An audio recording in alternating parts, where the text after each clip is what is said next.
이 아침 디모데전서 5장 24절 25절을 먼저 보면서 구원에 이르는 경험 속에 회개에 대한 말씀을 조금 더 드리겠습니다. 디모데전서 5장 24절 25절을 먼저 보겠습니다.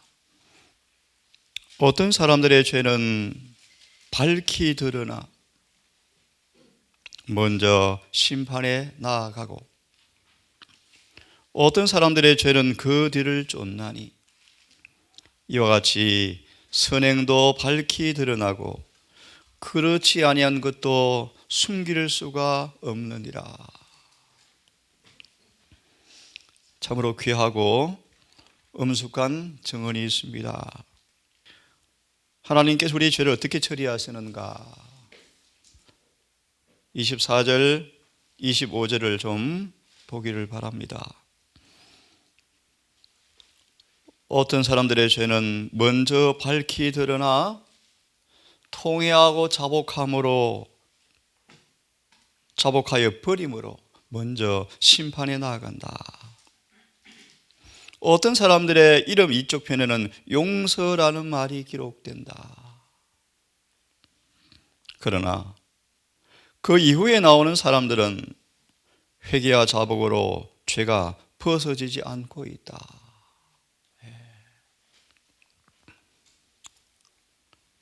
구원의 경험의 가장 첫 번째 단계는 회개하는 것이라고 말씀을 보고 있는데요. 이런 죄들은 회개와 자복으로 벗어지지 않은 죄들은 기록책에 그대로 불리한 기록으로 남게 될 것이다. 이어서 6장 12절 밑에 주석을 아울러 보고 오늘 아침 참으로 엄숙한 한 말씀을 좀 보고 싶습니다. 6장 12절의 말씀을 바로 봅니다. 귀한 약속들, 영생을 취하라. 의미 있는 말씀이죠. 영생을 취하라. 선한 싸움을 싸우라. 믿음으로 그리스도께 나아가라. 구하라. 그리하면 받으리라. 회개하는 자에게 죄의 용서가 약속되어 있고 믿는 자에게 칭의가 약속되어 있으며 죽도록 충성하는 자에게는 생명의 멸관이 약속되어 있다. 이 아침은 회개에 대한 또 다른 말씀을 좀 드리면서 말씀을 드리겠습니다. 성경을 좀 함께 펴겠습니다.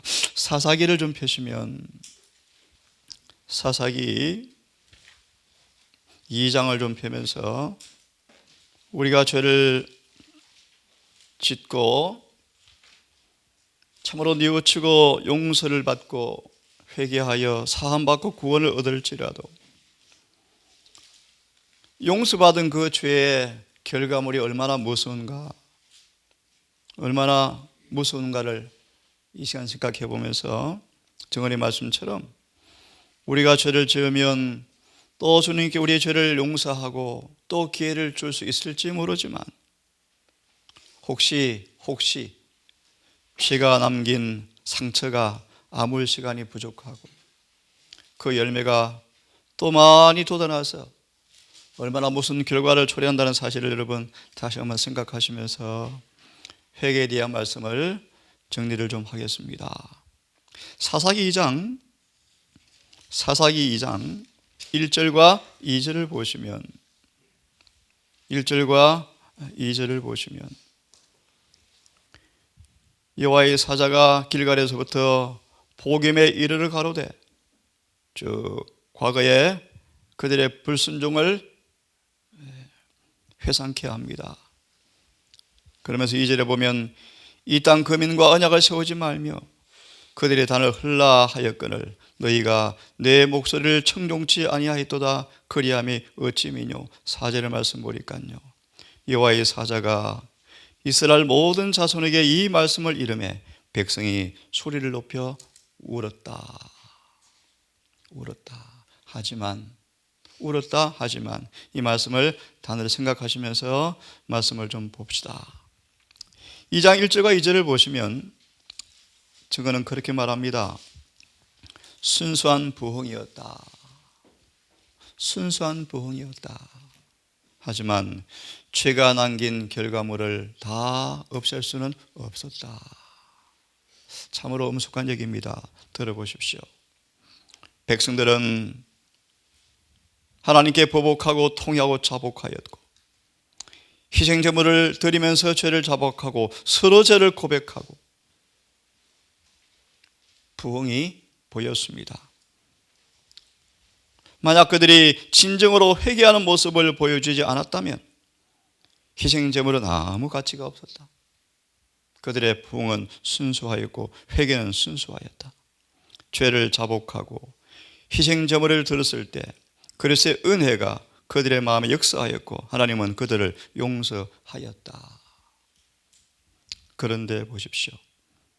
그것은 순수한 부흥이었지만 그 결과 백성들 가운데 계획이 일어났지만 그들은 맺은 언약에 충실하였지만 백성들은 여호수아가 살아있을 동안에는 하나님의 크신 역사를 목격한 장로들의 생전에는 여호와를 섬겼지만 그들은 죄를 회개하였고 용서를 받았지만 악의 씨앗은 계속 뿌려져 싹이 나고 열매를 맺었다.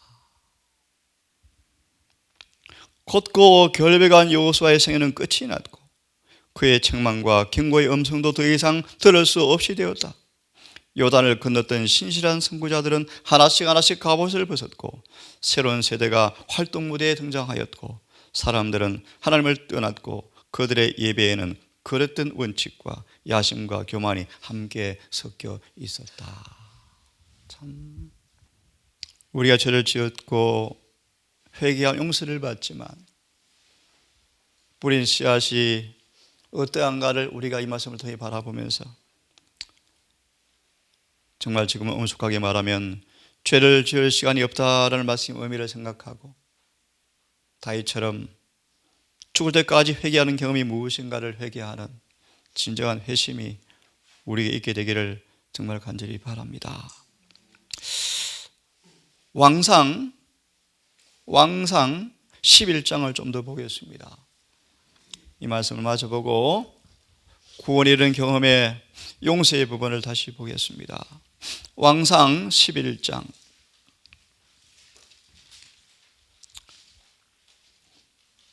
됐습니까? 4절과 8절까지인데요. 4절과 8절까지인데요. 4절만 보겠습니다. 솔로몬이 나이 늙을 때 왕비들이 그 마음을 돌이켜 다른 신들을 쫓게 하였다. 자, 그렇게 말합니다. 그의 마음이 부친 다윗의 마음과 같지 아니하여 하나님 보시기에 앞에 온전치 못했다. 이 구절을 11장 4절 8절을 보시면 타락한 인격의 기념비라는 말씀이 있습니다. 참 이 말씀도 귀한 말씀이에요. 잘 들어보십시다. 선을 위해서건 악을 위해서건 사람이 살아있는 동안에 오래 남게 될 가마를 끼치고 있다는 것을 깨달은 사람들은 몇 사람 되지 않는다. 왜 다윗이 죽을 때까지 회개했는가를 여러분 깊이 유념하십시오. 그죠? 살아있을 때 그 가마가 얼마나 계속해서 영향을 미치는가 사실을 깨달은 사람은 몇 사람 되지 않는다. 우리가 쉽게 짓고 쉽게 회개하는 것처럼 보일지 모르지만 참 그 죄의 결과물이 얼마나 무서운 사실을 다시 한번 상기하면 좋겠습니다. 솔로몬이 산 위에다 우상의 제단을 세우게 한 후로 수백 년이 지나고 비록 요시야 왕이 그것을 흘러내어서 예배의 장소로 삼았지만 건축물의 일부를 포함한 그 부스러기들이 그리스도 당시까지 남아 있었다. 진실한 이스라엘 사람들은 그 제단이 서 있을 동안에 그 부분을 멸망이라고 불렀다. 교만과 광신으로 솔로몬은 그가 세우고 있었던 그 이교의 제단들이 타락한 그 인격을 기념하는 기념비로서 여러 세기 동안 남아있을 것이며 수천 명의 사람들이 그것에 대해서 말하게 될 것이라는 사실을 깨닫지 못하였다. 이와 같이 생활 속의 모든 행동은 선을 위해서건 악을 위해서건 간에 그 미치는 영향이 크다. 일상생활의 시험 중에서 원칙에 입각하여 행하여야 할 우리들은 가장 위험하고 어려운 위치에서도 그러므로 굳게 설 힘을 얻으라고 당부합니다. 한 번의 범죄, 한 번의 타락, 또 용서받지만 결과가 얼마나 참담한 사실을 여러분 꼭 기억하시고 정말 죄짓기를 두려워하고 하나님께 정말 죄를 짓지 않도록 온 마음으로 보복하여 성령을 구하기를 정말 간절히 바랍니다. 솔로몬의 배도의 표식은 그가 죽은 후에도 오랫동안 남아 있었다. 우리의 죄를 용서받지만 그의 기록이 하늘 기록과 기억에 남아 있는 것처럼, 그렇죠? 때때로 기억들이 우리를 아프게 하지 않습니까? 그래서 당시의 성전 경배자들은 성전 맞은편에 서 있는 그 멸망산을 볼 수가 있었고, 왜 하나님께 이렇게 했을까요, 여러분? 그렇죠? 늦기 전에 회개하라, 회개하라라는 외침이 아니었을까요? 죄를 제발 짓지 말라, 그렇죠? 그 부유하고 영광스러운 성전의 건립자요, 참 위대한 사람이었죠. 성전을 건립한 사람이었죠. 왕 중에 가장 유명한 왕이었던 그가 하나님을 떠나 우상의 제단을 세웠다는 것과 땅 위에서 가장 힘이 있었던 통치자도 자신의 마음을 다스리는 데는 실패하였다는 것을 생각나게 하였다. 솔로몬은 회개하고 죽었지만 그의 회개와 눈물이 우리 부모님들 정말 조심하셔야 합니다. 하나님을 떠난 그의 참담한 배도의 표적을 멸망산으로부터 지워버릴 수가 없었다.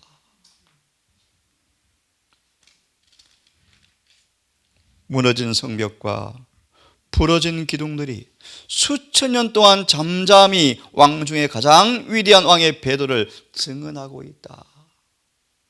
참 수치스러운 기록이 회개했지만 지워집니까? 안 지워졌습니다.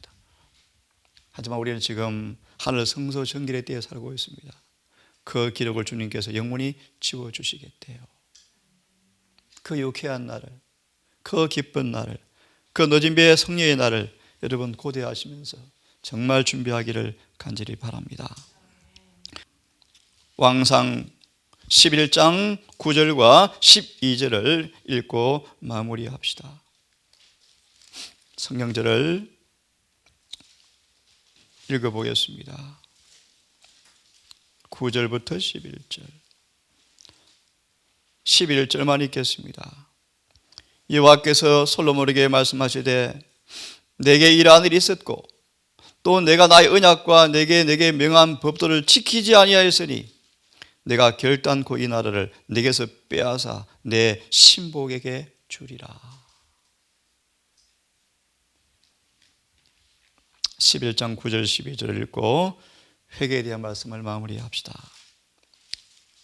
솔로몬은 비록 회개하였고 뒤늦은 회개했지만 용서를 받았지만 영감은 이렇게 우리에게 경고합니다.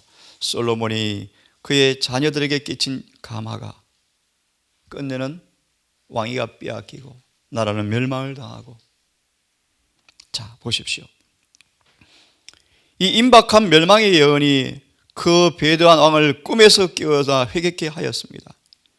그의 통치 만년에 점점 더 높이 고조되었던 끔찍한 악의 조리를 할 수 있는 대로 막아달라고 구하게 되었다.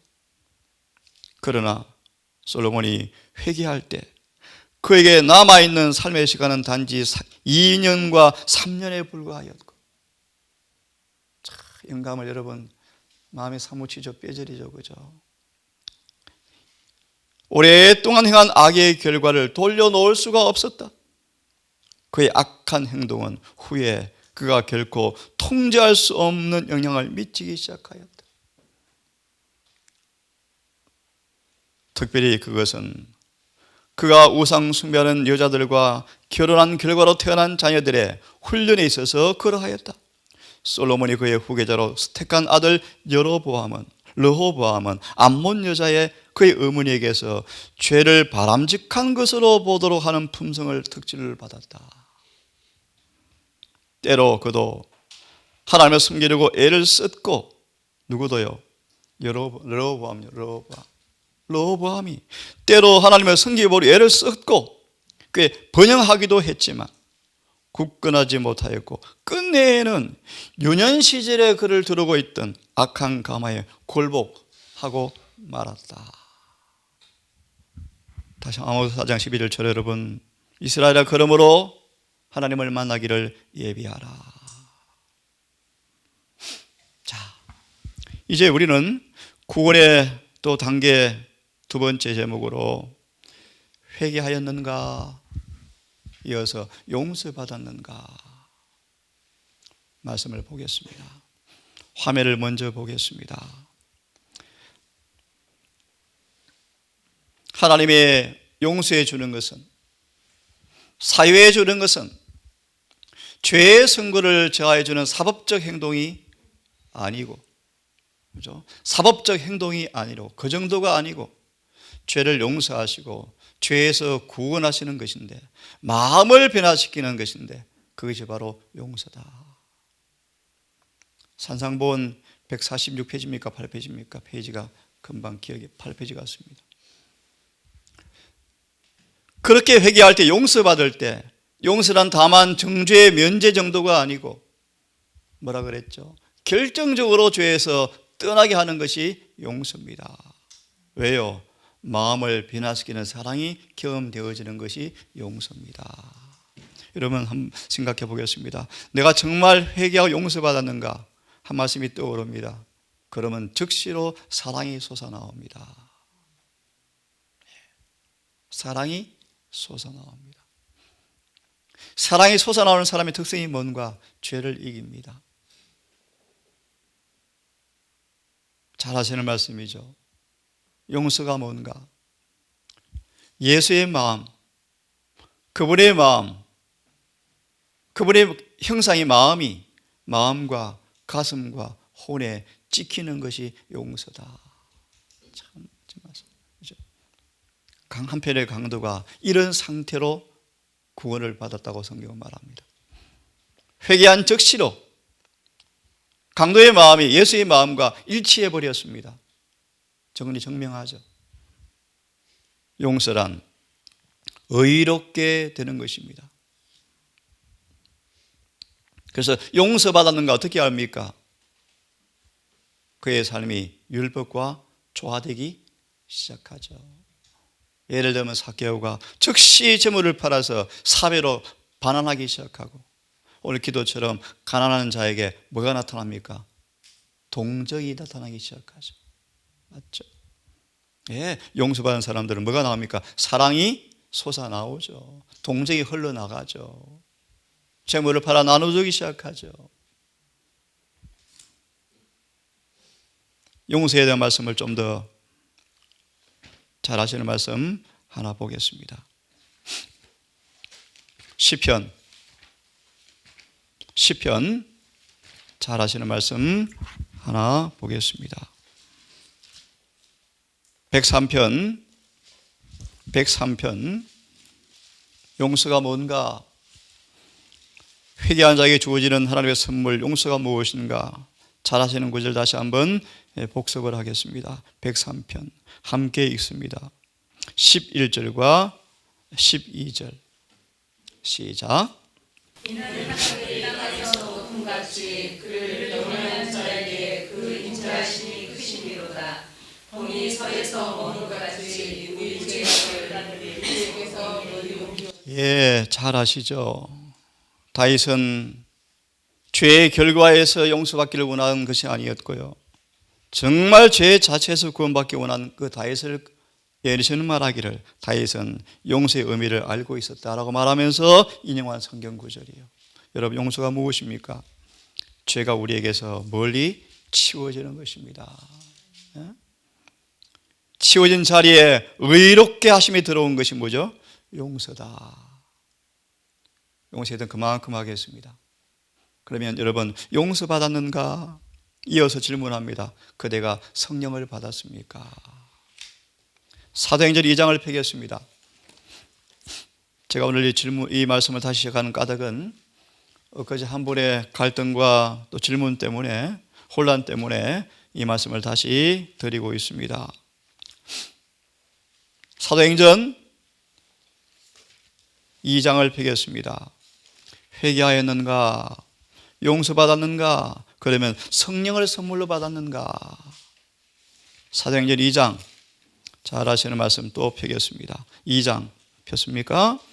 예, 함께 읽어보겠습니다. 37절과 39절까지를 읽습니다. 시작. 저희가 이 말을 듣고 마음에 찔려 베드로와 다른 사도들에게 물어 가로되 형제들아 우리가 어찌할꼬 하거늘 베드로가 가로되 너희가 회개하여 각각 예수 그리스도의 이름으로 침례를 받고 죄의 사함을 얻으라. 그리하면 용서받은 다음 그 다음 구원의 단계가 무엇입니까? 성령을 선물로 받죠.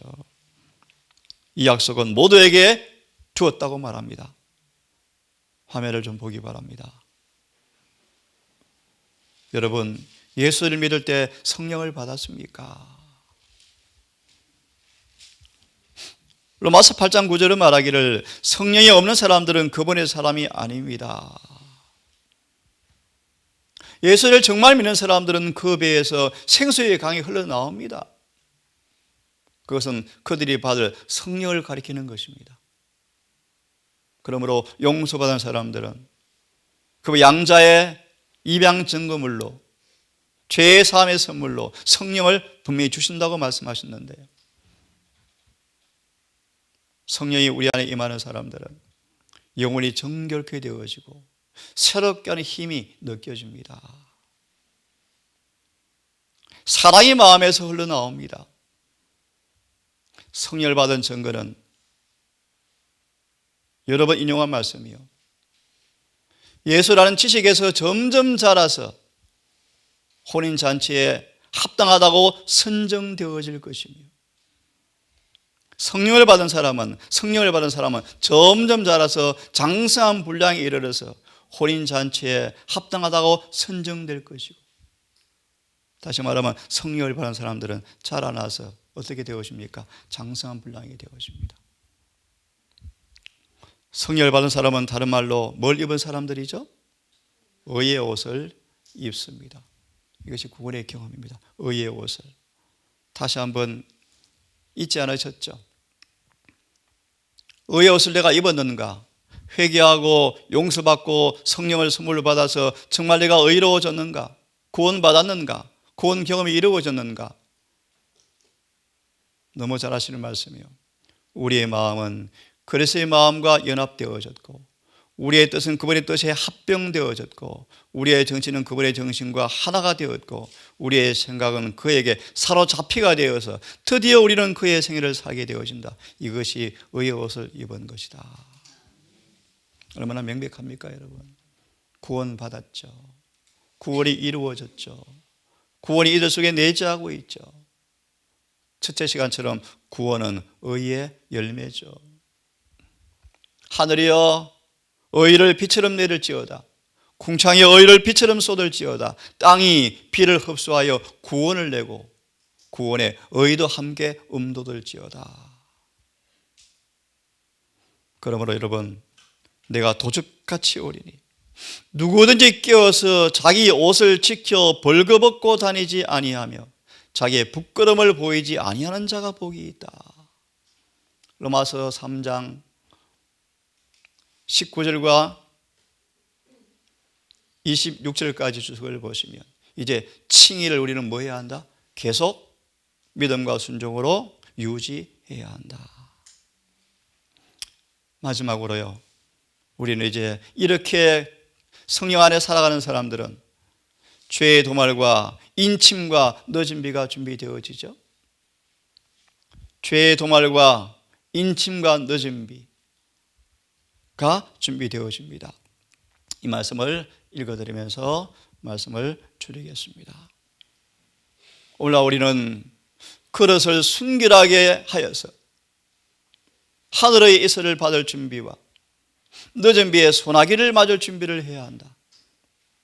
늦은 비는 분명히 내릴 것이다.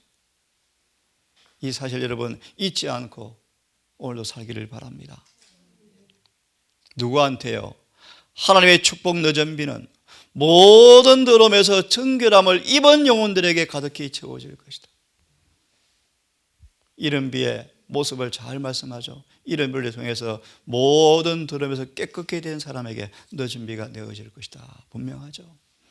우리 영혼을 그러므로 예수께 복종시켜, 지금 복종시켜 유쾌한 날, 늦은 비의 날, 죄의 도말의 날이 올 때 그때를 가리켜서 늦은 비를 성령의 침례를 받기 위해서 합당한 사람이 되도록 준비하는 것이 오늘날 우리 해야 할 과업입니다.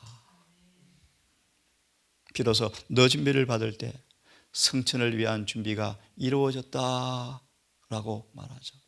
성천을 하려면 죄가 뭐 돼야 합니까? 도말돼야죠. 하늘의 기록에서 지워져야죠. 누가 지워집니까? 이기는 사람만 지워집니다, 여러분. 그죠? 왜 지워집니까? 관계 없는 것이니까 지워지죠. 그 죄와 관계가 없어져야 합니다.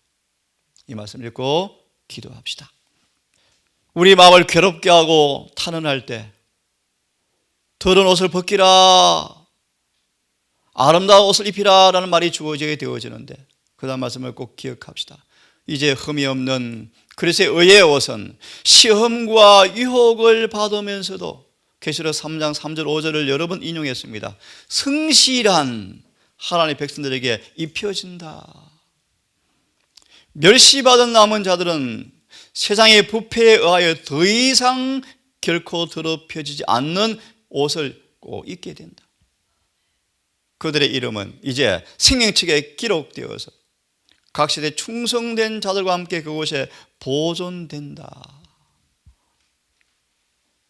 왜요? 그들은 기만자의 관계를 저항해왔고 사단이 엄청난 시련에도 불구하고 충성을 저버리지 않았다. 이제 그들은 유혹자의 관계에서 영원히 안전해진다. 이 말이 뭐 쳤습니까? 인을 쳤죠.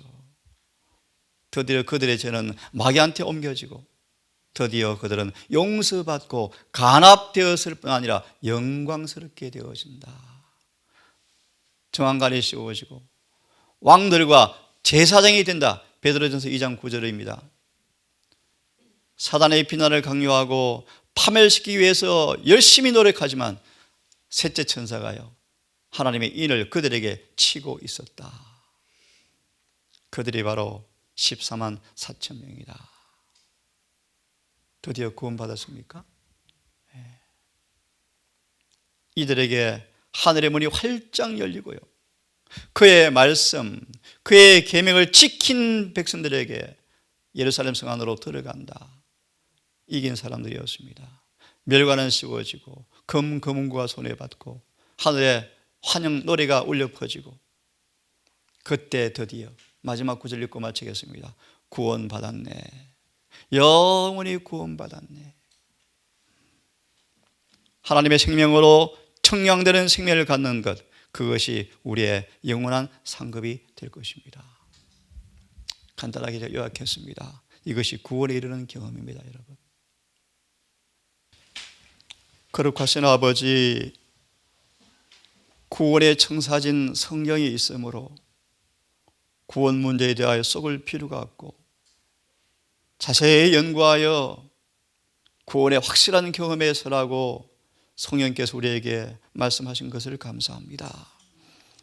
아버지, 우리의 마음속에 욥처럼 티끌을 뒤집어 쓰고 가슴을 치며 우는 하나님의 거룩하심 앞에 우리의 죄됨을 보는 은혜를 허락해 주시옵소서. 베드로가 머리를 쳐박고 죽기를 원하며 울었던 하나님의 인자하심이 우리를 회개하는 경험을 하게 해 주시옵소서. 다윗처럼 깨끗하게 거울 앞에 얼굴이 보였을 때 즉시 회개했던 것처럼 율법의 진면목을 보게 하사 우리의 죄의 가장함을 보게 해 주시옵소서. 스가랴 12장처럼 내 독자가 죽은 것처럼 슬퍼하는 회개가 우리 가운데 있게 해 주시기를 성령님 우리 가운데 역사하여 주시옵소서. 무뎌진 마음, 강팍해진 마음, 혼미해진 마음, 영성이 빈약한 영적인 초신자의 모습에서 벗어나게 하셔서 성령의 감화에 민감해져서 가장 작은 죄라도 고통을 주고 통증을 주고 뼈를 애우는 악함을 깨닫게 하셔서 죄를 짓지 않게 해 주시옵소서. 용서를 경험하며 성령으로 인침받고 성령 안에서 행보함으로 점점 자라서 더 이상 넘어지지 아니하는 장상불량으로 자라게 하시고 사단의 수많은 시련과 시험에도 포효에도 불구하고 더럽혀지지 않는 그런 분량으로 자라게 하셔서 드디어 우리의 죄가 관계없는 모습이 되어서 사단에게 전가되어지고 이마의 인침과 늦은 비에 복된 소망이 오며 마침내 주님 오셔서 하늘에 승천할 때 우리를 위해 예비하신 하늘 도성문으로 들어갈 때 영원히 구원받았네 영원히 구원받았네 그 노래할 때까지 겸비와 회개와 믿음과 충성을 다하여 늘 성령을 따라 삶으로 이 구원을 빼앗기지 않고 날마다 구원의 경험을 할 수 있도록 도와주시옵소서.